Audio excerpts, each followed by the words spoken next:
Waking by Kat Hellison. Published in Apex Magazine, issue 58, March 2014. The Museum of Angelic Artifacts was a roadside attraction, a blip on the map where families stopped to stretch their legs and maybe take in an old film of the Visitations. They would round out their break with a trip to the shops to buy coffee and ice cream, a postcard to put in a drawer and forget. It wasn't a big museum as these things go. Most of the display was of small mechanical pieces, cogs and electrodes and bits of broken chips. A few whole metal skeletons were in the main display at the back of the house, and they were the pieces that drew the biggest crowds. The bio parts of the angels were harder to find, although we did possess a small glass-topped trunk with an embalmed hand that was supposed to have come from one of the first angel visitations. Of course, there are fingers of Gabriel in several museums. The last of the angels' visitations ended before my parents were born. There are newsreels showing the first landings, gritty and sepia and jerkily out of time. The angels were taller than the people clustered around them, but they weren't scary or anything. They just stood there, blinking. No celestial messages of deliverance, no words from distant stars. After a while, they died, fell apart. The visitations became so common that scientists identified over 500 types and cataloged them all. We like to catalog things, even if we don't know why. Order. We gave them names and ranks. It started as a joke, cherubim and seraphim, Michael and Uriel. The names lost meaning. Hard not to when there are hundreds of Gabriels. Eventually, we stopped caring. An angel would arrive alone, would stand uselessly still, and finally crumple to its knees with a sad, dusty crash. The labs kept a few alive on life support for a while, but it didn't really make any sense in the long term. They switched off the last of them, CB number 71397/168-SPH, a few weeks ago.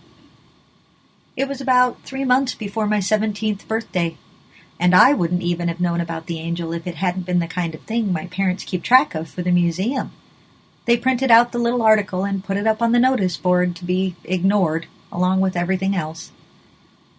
I noticed that display number 394 had disappeared because it was my job to Windex all the glass each morning, while Mom ran the office and tried to keep my baby brother's screams from waking the whole neighborhood, and Dad took the morning deliveries. On weekends, we had help in the form of Elliot the Boy Wonder, so named because it was a wonder he came to work considering how much pot he smoked. The hand in the display had been very neatly taken. No broken glass or jimmied locks. So I went looking for Camellia. She wasn't in the backyard where the wreck of a 27-OPH stood, like a giant hamster wheel slowly turning to rust. Cam?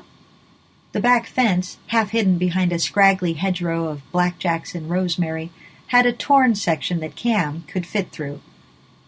Me too, if I crawled on my belly and didn't mind getting mud all over my front and blackjacks in my hair. Cam, you idiot, I said to myself, and knelt to peer through the gap. I didn't need to look for clues. Of course she took the hand. My parents moved from the city to Marathon when I was 5, so I don't really remember much of what came before. My sister was 1. A fat, squalling nightmare, and the car trip was a mash of spilled cold drink gone sticky on the backseat leatherette, my mother's eyes wobbly with tiredness, my father driving with the window open so that cold air sluiced over us, and like a generator powering us further and further away from the city tower blocks, my sister's wail. They'd left behind their city jobs and bought a house filled with junk, with the tiny parts and empty corpses of angels. And they'd turned it into a business. There was a museum and little tea shop and curio shop where visitors could buy paintings of angels that looked nothing like real ones. I should have told Mom and Dad when we found our angel, but that would have meant explaining what we were doing out in the little forest that edged the town instead of being at school. Cam was 12, so I guess she could have maybe cried her way out of it, but at 16 I wouldn't have had an excuse. And everyone said the second last year of school was actually the most important, and if you failed that, your life might as well be over. Mine already was, as far as I could see it. My parents had been saddled with the late miracle of Ivan. Cam was making a name for herself as some kind of violin prodigy, and I was doing nothing more exciting than getting mediocre grades and cleaning glass cases in a house full of dead angels. "Cam?" I called again as I crashed through the little narrow deer trails that spread through the forest like veins and arteries through a sweltering heart. I found her exactly where I'd expected, sitting cross-legged in front of the angel. "What are you doing here?" I asked. The hand was laid out on a maroon velvet cloth in front of her, an offering to the silent remains of an enigma. "Mom and Dad will kill you when they see that." Cam's head turned like it was on a wire, and she stared at me in that slow, unblinking way she had when she was thinking deeply about something. "They won't actually kill me," she said eventually. "It's an expression." I sidled closer and glanced at the angel. It looked the same as it did the day before, and the day before that, and the day before that. I don't know why we kept coming back. It was about a head shorter than me, and it wasn't new or anything or alive. It just was. "Why did you bring it the hand?" She shrugged. This wasn't the first time Cam had brought it a gift. Only last week she'd carried her violin case all the way here to play for the angel. She'd kept to the more uplifting pieces, but she'd never brought it an actual physical offering before. The hand was a new development. "It doesn't have one of its own." The angel didn't have much of its own, to be honest. The parts of it that hadn't rotted away had been exposed to air for too long, and the metal had turned a strange, unearthly blue. The trunk was still solid, and the mechanized joints of its base skeleton were still there. The feet and arms and head were gone, along with any skin it might once have had. "It's dead." I touched her shoulder. "Come on, Cam. Put the hand back before anyone notices. Leave the angel." "It needs a hand." She shook her head, the dark curls streaming like they were caught in a storm. But she clambered to her feet. "It asked me for one." My back prickled with sweat, and I pulled the front of my t-shirt away from my chest. "Angels don't talk. They never have." "This one does." Cam folded the hand in its velvety shroud and followed me back to the museum.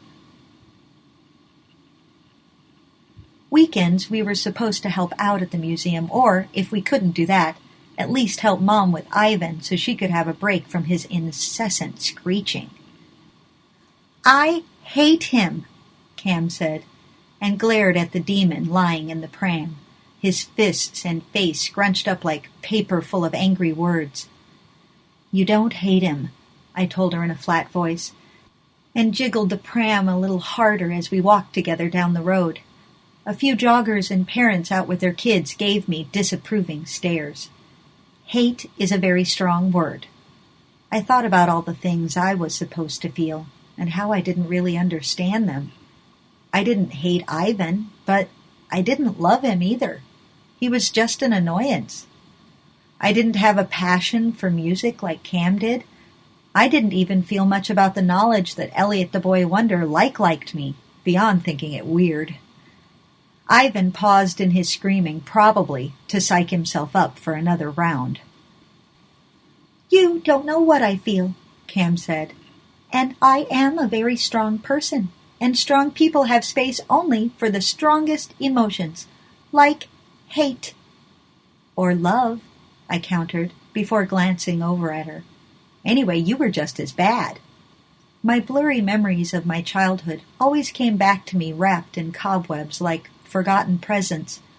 Maybe that's why I never really felt much of anything. Cam snapped out of her frown. her face flowering curious. Was I? How did you manage not to murder me? I almost did, I said. It was a strange confession to make. I hadn't thought about that night in years, but Ivan's screams had brought it back to me with an unusual clarity. It made me uncomfortable to remember. I'd felt too much. You'd actually stopped crying for a bit, but it didn't matter because you'd kept me awake all night anyway. How old was I? From the depths of the pram, Ivan's wail began, slowly growing in intensity like an air raid siren. I raised my voice. 2, I think. You must have been. You were still in your cot, but you weren't in Mom and Dad's room. The edges of that night were knife blue, slicing up through the fog I lived in. What happened?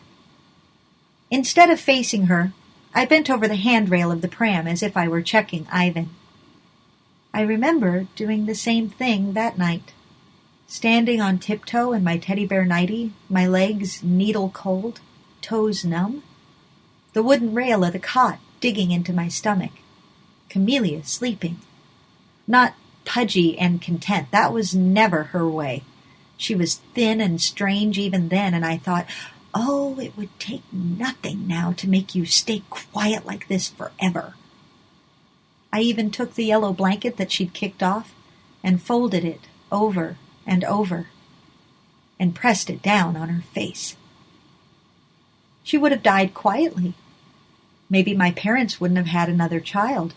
No whine of Cam's violin when she practiced a new piece. No screeching from Ivan as he shared his constant rage at the world.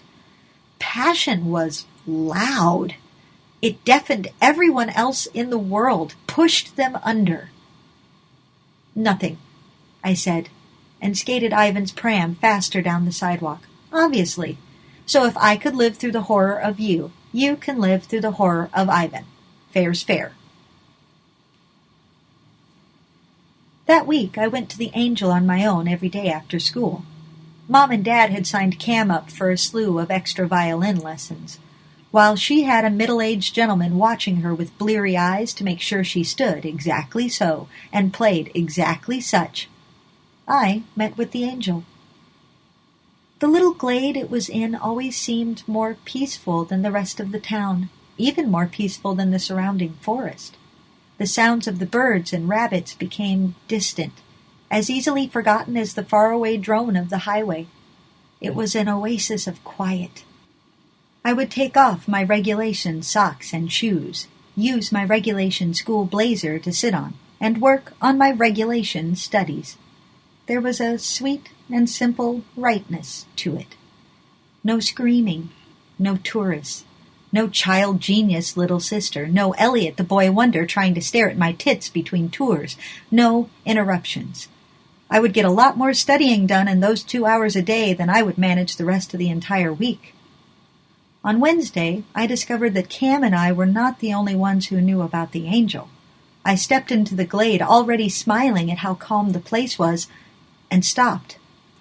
Sunlight fell in soft threads through the leaf canopy, highlighting the damaged struts, the toxic blue of the eroding metal. Someone had left a plastic bag in front of the Angel. The bag stank sweetly, and a few lazy fat green bottles crawled over and into the plastic crevices, their buzzing amplified. It sounded like 1,000,000 tiny aeroplane engines trapped in a cold drink can. Ugh! Trying to touch the entire thing as little as possible, I managed to untie the packet. Inside was half a sheep's head and 2 jointed pig's trotters, both still in their cling wrap, with the price on. Cheap meat cuts from the butcher's. Gagging, I tied the bag closed and hunted around for a place where the ground was soft enough to bury it. I had to dig the hole with a broken branch, and I moved the bag by using the same stick to catch the loops and carry it. The meat made a solid dead sound, and the patter of soil after was like the rain falling on new planted seeds. The flies dispersed, taking their unwelcome hum away, back out into the world. With the offering buried, I didn't want to stay. After all, what kind of weirdo brings body parts to a dead angel? Besides my sister. There was no way it could have been her. She was still in school, a prisoner. But what if it was her? She'd brought it the hand. She said it spoke to her. I needed to make sure. So I stayed, half focusing on my studies, half watching the leaves and branches wavering around me, the sun haloing everything in gold dust. But no one came, and evening fell in long feathery shadows that painted the husk of the angel in alternating deep indigos and flame oranges. Wings, I thought as I left. I need wings. That evening, over the screaming and the blare of the news, I tried to ask Cam about the sheep's head and the pig trotters, but my tongue swelled up and stuck to the roof of my mouth. All night, I dreamt of flying. By breakfast time, my tongue had gone back to normal, and while Mom walked Ivan around in desperate little circles, and we ate our cornflakes, I asked Cam about the offerings. My mother's heels tack-tack-tacked across the floor. A rubbish truck reversed up our road, beeping incessantly. Ivan grumbled, a low, constant growl that was his sleepy precursor to his all-day screaming sessions. There were weird things out by the clearing, I said, keeping my voice soft enough to not compete with the rest of the noise. Weird things? Cam raised an eyebrow, then shoveled another spoonful of yellow flakes and sugary milk into her mouth. The crunch was enough to drive me insane. Yeah, meat. In a packet. The bovine chewing continued for a while. Ivan began to whimper. My mother said shh, shh, shh, and jiggled him like a noxious water balloon she was afraid of bursting. It was starting. The whimper grew louder, higher pitched, the sound driving into our eardrums like diamond-tipped drills. Cam stared at me before finally swallowing. They weren't mine, she said in a low whisper. She needn't have bothered. It's not like Mom would be able to hear us over the shrieking. Someone else must be able to hear it talking. It doesn't talk. It's a lump of rusting metal. If angels had ever tried to speak to us before, perhaps it was through their silences, and we, stupid, loud, buzzing things, had simply not understood. There were texts that said the true voices of angels were terrible to hear. Maybe humanity was simply scared of facing a quiet world, a terrible silence. So instead of listening to the nothings of angels, we jabbered at them, prodded them, filmed them, attached them to clanking, wheezing machines. No wonder they died. We hadn't taken the time to listen. I left school after first period, faking menstrual cramps, and went to the clearing, back to Cam's angel. No one at school would even notice I was gone. Whoever had brought the previous offering had come again, sometime between nightfall and late morning. An adult? Maybe. There was a new offering now, a stuffed toy cat, one of those hyper-realistic ones that cost too much money. It was brown, the tail tipped with a black tuft like a paintbrush. Not a house cat, but a lioness. The secret visitor had placed the stuffed lioness on one of the prongs that jabbed out from the top of the angel's body. I touched the plush fur, stroking it gently, running my fingers from nose-tip to tail-tip. A soothing moment. This is mental, I said to the angel. Wings, it said back to me. Keep quiet. It hadn't spoken. There was no head, no mouth. It was a piece of abandoned machinery. For all we knew, it had never even been an angel in the first place. I was tired. Before I left, I put the piece of Angus steak I'd shoplifted in front of it. We should show Ivan the angel, Cam said. It was Saturday. We'd been handed the terror so Mom could go help Dad with the museum. Elliot was apparently sick, but I'd seen him last night when Dad and I had gone to get takeouts. He'd been half drunk already, standing with a group of friends, all of them dressed in those fake angel wings you could buy for kids' parties.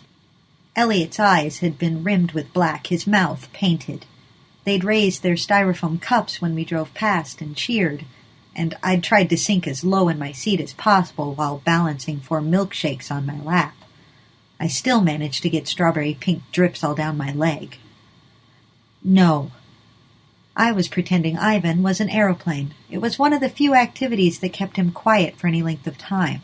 It was also very tiring. Whee! Flying! Ivan's flying! Why not? Because I didn't want to see if other people had found my angel, if there were more packets of meat or stuffed toys or whatever people had decided to bring it in offering. Because I didn't want it to see Ivan, and I didn't want to hear what it wanted next. Because I'm not going crawling through the woods with a 1-year-old. I made him balance on his little socked feet. Walk! He stumbled eagerly along, my hands under his armpits. Then he laughed. It was so unexpected that neither Cam nor I could say anything for a moment. We just stared at each other blankly, as if we couldn't understand the sound he'd made. He'd like the angel, Cam said, just as Ivan gave up on his experimental laugh and launched into another full-bellowed roar. Ivan screamed all that night, and we took turns with him. Mom rocked him. Cam played him lullabies on her violin, a sweet tragic sob.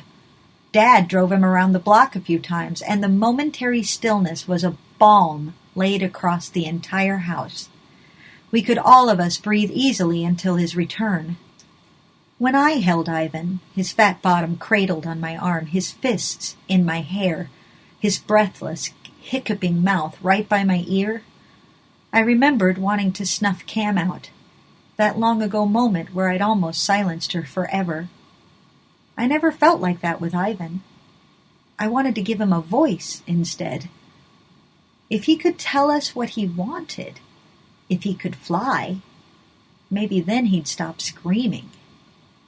What do you want? I asked him softly, but it was lost under a wail, the heat of his breath against my cheek, his tears damp on his sticky face pressed against mine. What do you want? I asked, but there was no one to hear me but the desiccated, dusty remains of 1,000 angels.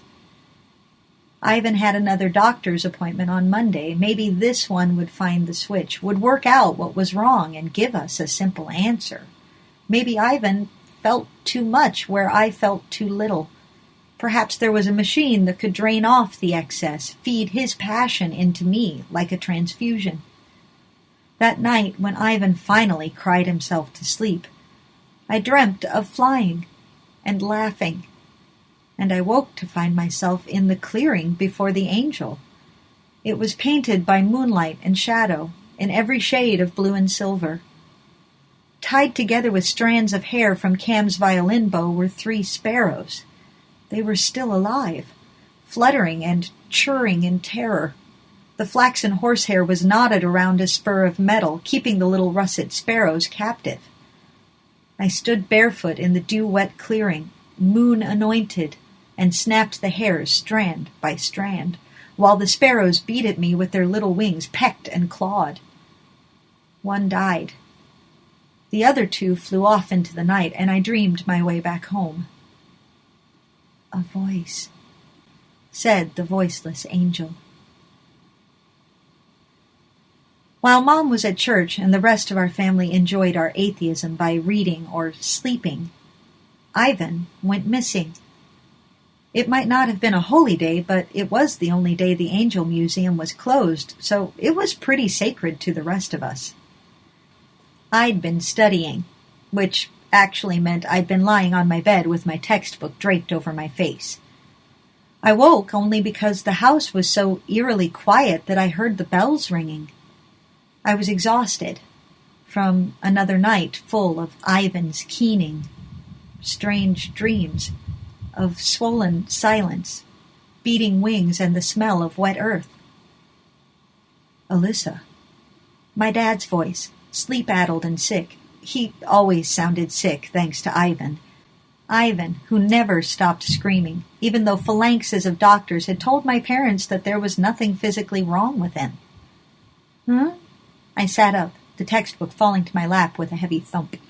I was studying. Do you know where your sister and Ivan are? Terror iced over me, freezing my joints stiff. No. I made myself swallow.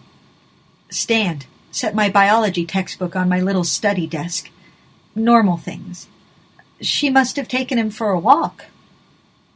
You think so? He was frowning. His shirt and face were rumpled like he'd been taken out of the laundry and left to wrinkle. Maybe. I didn't hear her leave. I'll find them. I dug my slops out of my cupboard and tried to smile. Don't worry. I took the shortcut. Through the museum and under the back fence. I'd stopped only to check the case for number 394, and, as expected, the Gabriel hand was also gone. I ran most of the way to the Angel's clearing, my heart thudding in my ears, driving me on. There was no screaming. The forest was heavy and dense, the sound swallowed up and muffled. I found them in the clearing. Cam on her knees, feet tucked neatly under, sun-brown heels bare. Elliot was leaning against one of the trees, smiling beatifically, drunkenly. He had a bottle of whiskey cradled in his lap. The previous night's makeup had been rubbed off, but around his eyes there were still smudges of black. He looked like a fallen angel in one of the paintings. Not like a real angel. The clearing smelled sweet and heavy. Frankincense, myrrh, and marijuana. Hey, Alyssa. Elliot raised his bottle in greeting, rich gold liquid sloshing around. It was more than half gone. Welcome to the wake. Awake. We're waking the angel. Ivan? My breath came short and sharp. I could barely say his name. My heart clamored and seized, screamed and filled with silence. The clearing hummed, but my own breath was caught in my lungs and I couldn't force it out. I remembered the yellow blanket, the silence, how Cam grew up and I didn't. Not inside where it mattered. How Cam could feel things and all I had was the emptiness.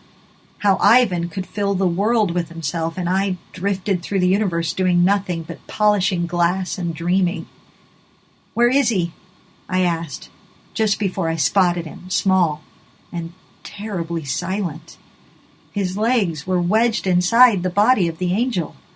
Ivan stared at me, eyes wide, contemplative. Elliot's angel wings had been slipped over his arms. They were crumpled and dirty, and one of the feathers stuck out at an awkward angle. He's fine, said Cam. Give him another anchovy. He likes those. She raised herself and leaned forward, still on her knees, with something small and dark between her fingers. A tin of anchovies sat on the ground below her. Her violin case was next to it, unzipped and opened, the maple shiny bright against blue velvet. What the hell is going on? Cam popped a sliver of tiny fish in Ivan's mouth. He ate it silently. That was not Ivan. Screaming, red-faced Ivan. You should know, said Elliot. You brought us here. I looked down at the ground in front of the angel, the Ivan. There were the remains of one of the sparrows, the steak. Someone had dug out the packet with the sheep's head and the pig trotters and unwrapped them and set them out neatly. There was the toy lioness, Gabriel's hand, a box of complimentary matches from the Museum of Angelic Artifacts. Thank you, said the Ivan. The voice was soft and adult. For listening. It fluttered its party wings experimentally, then, with a sound like tearing spider silk, it moved one articulated arm out to me. The sun glinted off the blue of the eroded metal, and outside the forest, the bells called soft.